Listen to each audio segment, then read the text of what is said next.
Et bonjour à toutes et à tous, bienvenue sur le Fossé, on se retrouve en direct pour cette nouvelle émission, le nouvel OMO Café du jour, en ce mardi 15 avril. Je suis ravi d'être avec vous.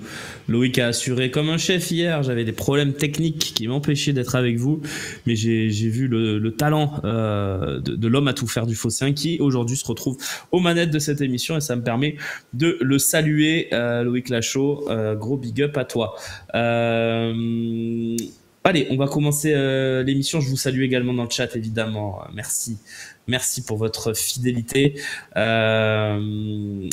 Juste, je précise à Loïc s'il peut peut-être remonter le lien de l'OMO Café à la une du site, puisqu'on vient de sortir les propos de Pablo Longoria, qui vient de s'exprimer. On en parlera dans la deuxième partie de cette émission. On fera un décryptage de ses propos. Voilà. Merci Loïc pour tout ce que tu fais.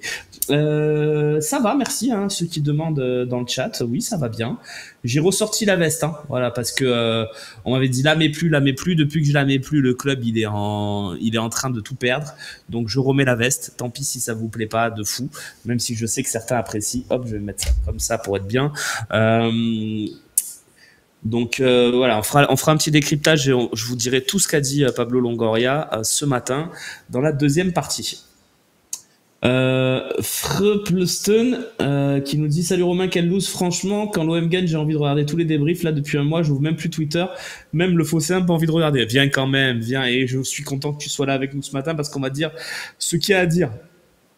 Penses-tu que Roberto De Zerbi a définitivement perdu une partie de son vestiaire à l'heure où on se parle? Non, je pense pas.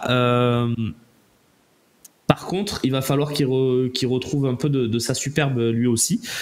Juste Loïc, pardon, mais j'entends un retour plateau ou un retour régie, donc si tu peux me rendre la vie plus agréable, merci, t'es un amour, au top. Donc non, je pense pas qu'il ait perdu une partie de son vestiaire encore. Par contre, évidemment, les défaites, ça pourrit l'ambiance, et quand tu perds plein de matchs, tu te retrouves à te poser des questions, donc forcément, ça gueule un peu, mais non, je crois que l'ensemble des joueurs est quand même venu pour Roberto De Zerbi, et ceux qui sont pas venus pour Roberto De Zerbi et qui étaient là depuis le début, je pense à des Balerdi, des Murillo, des joueurs comme ça, répondent plutôt aux attentes. Donc non, je pense pas qu'il ait perdu une partie du vestiaire. Par contre, il va falloir que le match contre Montpellier serve de déclic et de détonateur pour notre sprint final, pour répondre également à la question de Sauna, parce que on a besoin d'une victoire, et d'une victoire nette et franche. On n'a pas besoin de gagner 2-1 à l'arrache, même si on prend, parce que les 3 points sont le plus important dans ces matchs-là, mais il faut qu'on gagne avec la manière, il faut qu'on remette un peu du De Zerbi ball, il faut qu'on arrive à redonner un peu confiance avant d'affronter les derniers matchs, Brest, Lille, Le Havre et Rennes, qui seront décisifs. Voilà, donc j'écoutais un peu les calculs hier sur le plateau du Talk, bonne émission d'ailleurs, faites-vous-la en replay si vous l'avez loupé. Moi, je suis assez d'accord avec les calculs qui font que si tu gagnes 4 des 5 derniers matchs, il n'y a pas de débat. Normalement, on sera sur le podium, même si tout le monde peut tout gagner, évidemment. Mais je vois la Ligue 1 actuelle et tout le monde perd des points, tout le monde est en galère. Il y a des confrontations directes. Donc voilà, déjà concentrons-nous de gagner nos 4 finales contre les clubs supposés plus faibles. Je dis supposés parce que Brest et Rennes sont quand même pas sur des dynamiques terribles. Oui, on parle de top, effectivement, mais alors juste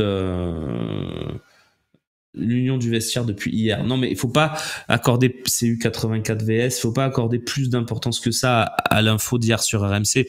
Le truc de la top, on s'en doute, puisque s'il y a la réunion a fuité, la réunion de crise qu'il y a eu après le match perdu à Reims, elle a fuité complètement dans la presse, quasiment tous les détails, c'est qu'il y a forcément quelqu'un qui a balancé. Donc ça, moi j'ai rien appris en découvrant qu'il y a une top et qu'on travaille dessus au club. Il y a toujours eu des tops dans l'histoire du foot, dans tous les clubs. Dans tous les clubs, on arrive à savoir les médias, ce qui se passe. Donc voilà, on a des tops plus ou moins révélés, quoi. On a tous des infos de ce qui se passe à droite à gauche. Donc évidemment qu'il n'y a pas de nouvelles avec cette histoire de la top. Merci Jeff de Pratt pour ton 37e mois d'abonnement. Là, on est sur de la fidélité absolue. Merci beaucoup. Jamais sur le podium. Non, je dis pas ça au Walcou. Je dis, si on gagne nos 4 matchs, à mon avis, je parle pas du match de Lille, hein. Je dis même si on gagne 4 matchs et que Lille nous bat, je pense qu'on sera devant eux à la fin et qu'on sera sur le podium. Maintenant, faut le faire et c'est pas le plus simple. J'ai pas dit qu'on allait le faire. Attention. Surtout vu la série actuelle, moi j'ai peur de tous les matchs. Montpellier, j'ai un peu moins peur, mais bon, il arrive dans une série cauchemardesque et voilà. Donc, penses-tu que tout va se jouer sur les 2 prochains matchs à la maison ou si on ne prend pas 6 points, on pourra mettre une croix sur le top 3? Alors, mettre une croix, non, on pourra pas mettre une croix. Par exemple, je vous donne un scénario, on battrait Montpellier, on ferait match nul contre Brest, on mettra pas une croix. Par contre, il faudra aller faire une perf à Lille. Ce sera pas évident, mais ça sera pas fini. Voilà. Mais évidemment que prendre les 6 points sera déterminant. Il faut pas envisager d'autres scénarios que prendre les 6 points. Mais dans le foot, vous savez, hein, Brest en plus c'est une équipe capable de faire des coups, marquer beaucoup de buts aussi. Et face à notre défense, c'est pas quelque chose d'ultra rassurant. Ils en encaissent beaucoup aussi, mais voilà. Donc il y a quand même un sujet. Voilà. Peux-tu dire que les 2 derniers mercatos sont réussis, car combien de joueurs cet été sont arrivés et vont repartir? Je veux ton avis. C'est Babel qui me demande ça. Oui, je pense que le mercato d'été est réussi, honnêtement. Vu le glow-up de l'effectif, Højbjerg, Rabiot, Rouli, Greenwood, le départ des joueurs indésirables, tout ce qui a été en échec, je trouve que le mercato d'été est réussi. Pour moi, il n'y a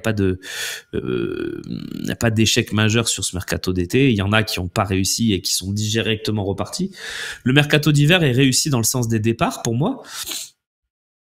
Parce qu'on a beau dire, oui, on a perdu Meïté et Brassier, mais vu leur état de forme à l'OM pour Brassier et à Montpellier pour Meïté, je pense pas que c'est des grandes pertes. Donc, même si on n'a pas de défenseurs centraux, etc., ok, mais je suis pas certain que Meïté ou Brassier auraient fait mieux que ceux qui ont joué sur les derniers matchs.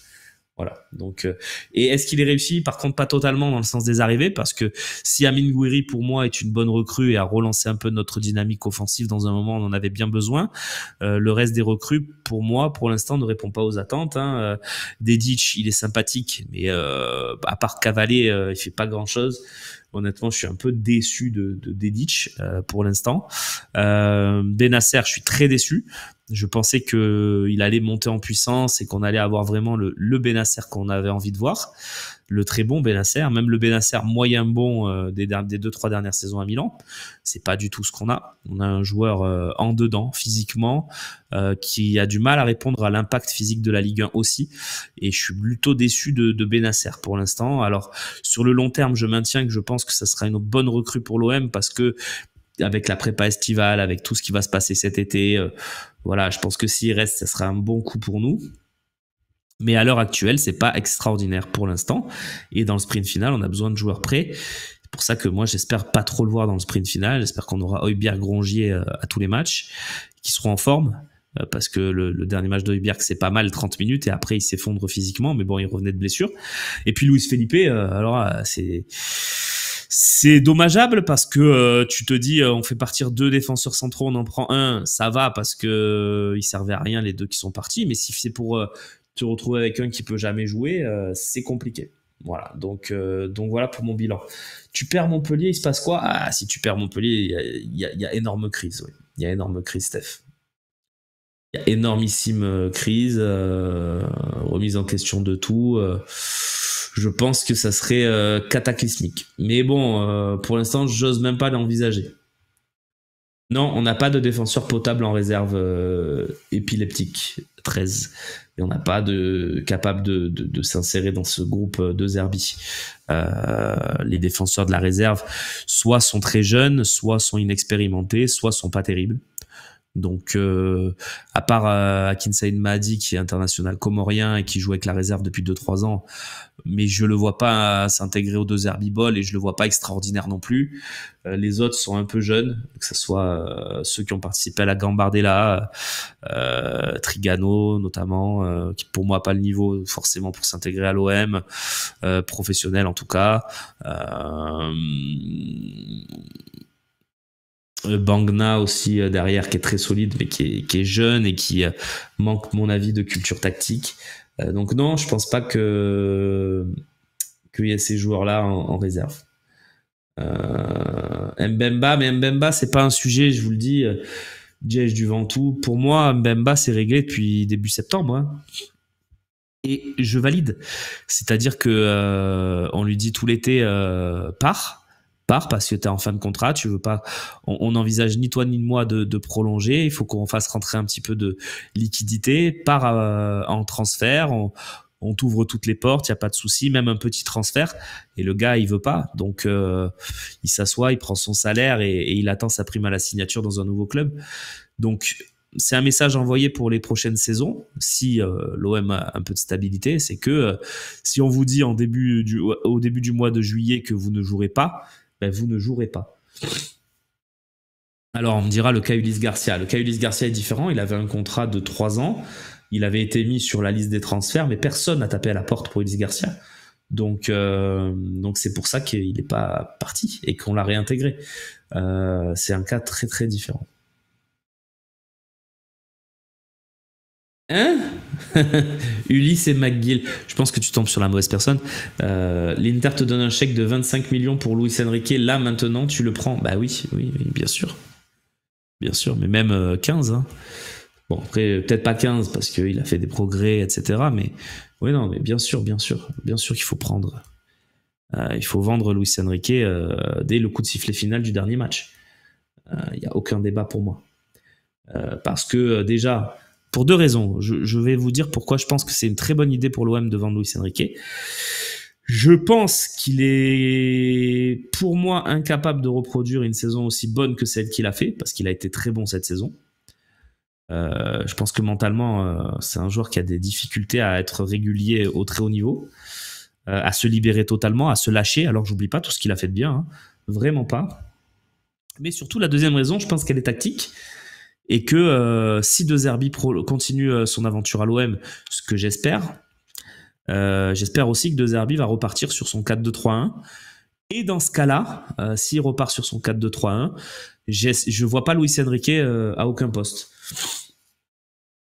Pardon, je pense qu'en arrière droit, il serait trop light. Je le dis depuis des mois, il sait pas défendre. On l'a vu sur les derniers matchs, malheureusement. Et en ailier, pour moi, c'est insuffisant. Donc voilà pourquoi.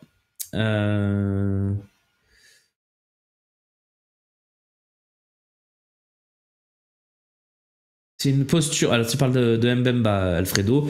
C'est une posture psychorigide de Longoria. Le joueur est sous contrat, il joue, point. Ben non, chacun son avis. Moi, je suis d'accord avec cette philosophie de dire si tu es en fin de contrat, on veut pas que tu partes libre. Donc, soit tu pars à 1 an de la fin de ton contrat, soit tu prolonges. Et ben, comme c'est ni l'un ni l'autre, pour moi, tu joues pas. Et je trouve que c'est très très bien d'envoyer ce message. Alors, évidemment, on se le reprend un peu comme un retour de bâton. Mais on n'aurait pas ce débat si on aurait résilié son contrat en septembre, s'il était parti en janvier, si voilà, c'est aussi sa faute à lui.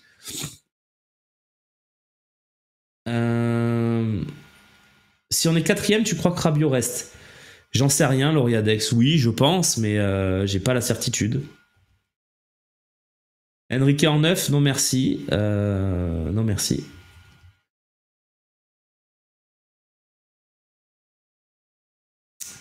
Luis Enrique en doublure, en super sub sur le banc, c'est pas déconnant. Bah écoute, si t'as un mec qui a une valeur marchande de 20-25 millions, qui a des clubs intéressés, qui a tout pour réussir ce transfert et le faire, je pense que c'est une bêtise de le garder en super sub. Voilà. Évidemment, si on était le Qatar avec une fortune infinie, oui, je te dirais on s'assoit dessus, mais là non. 4-2-3-1, tu mets Rabiot en ailier, vraiment? Je comprends pas pourquoi on le met pas au milieu. Ce gars est un crack au milieu, mais pas en phase d'attaque. Ouais, je suis assez d'accord, Dizik. Je suis assez d'accord avec ton analyse. Pour moi, le milieu d'un 4-2-3-1, c'est Højbjerg Rabiot. C'est pas que je suis contre Benasser ou Rongier, mais pour moi, on doit partir là-dessus en gardant Benasser et Rongier ou Benasser ou Rongier pour une rotation large la saison prochaine. Je pense qu'il faudra avoir 20-22 joueurs de haut niveau si on veut jouer toutes les compétitions, parce que même si on flop, qu'on atterrit en Europa League, il faudra quand même la jouer. Et surtout que depuis le fait que les équipes de Ligue des Champions ne sont pas reversées, l'Europa League est une compétition accessible et gagnable pour un club comme l'OM. Donc voilà. Allez, j'ai pas vu l'heure. On va tourner une petite page de pub, cher Loïc, et puis on va partir sur le décryptage de la deuxième partie de cette émission. Pendant que la pub est en train de tourner, je suis toujours avec mes abonnés MyFocéens et mes abonnés Twitch. Merci d'être là, les copains. Question financière, c'est Andis qui me dit ça. J'ai la réponse. Ah bon? Mais toi, ton avis m'intéresse sur le plan sportif et attractif. Quel est le mieux? Faire régulièrement la Ligue des Champions, mais jamais dépasser 16e, voire 8e de temps en temps, ou faire l'UEFA, faire l'Europa League fréquemment avec des demi, voire finales. Financièrement, c'est la Ligue des Champions. Financièrement, puisque tu me poses la question financièrement. Après, philosophiquement et sportivement, j'en sais rien. Je pense quand même que c'est la Ligue des Champions. Mais voilà.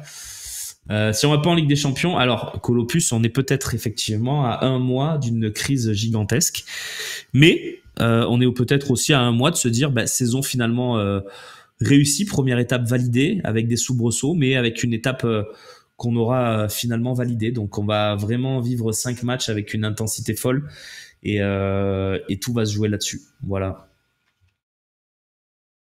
C'est important de réussir cette fin de saison. Attention, dans un 4-2-3-1, il n'y a pas 2 numéros 6, il y a un 6, un 8 et un 10. Je pense qu'un trident Højbjerg, Rabiot et Greenwood en 10 peut marcher. Non, je te dis non, peut-être. Je pense que si tu fais un 4-2-3-1, Greenwood, il doit jouer côté droit. Voilà, là où il a été bon au début de saison. L'OM peut-il chuter contre Montpellier, surtout si on considère l'ouverture du score? Oui, on peut, Jacques-Georges. Mais ce qu'il faut prendre en compte aussi, c'est que ok, l'OM est en crise, une grosse crise, mais Montpellier, c'est une crisasse énormissime. Donc, ils sont encore plus en crise que nous. Donc voilà. Cherki en 10. Mais Cherki, je vous le dis depuis le début de saison, certains ne veulent pas m'entendre. C'est un super joueur. Bon, allez, on bascule sur la deuxième partie de l'émission avec un petit jingle. S'il vous plaît, mon cher Loïc Lachaud.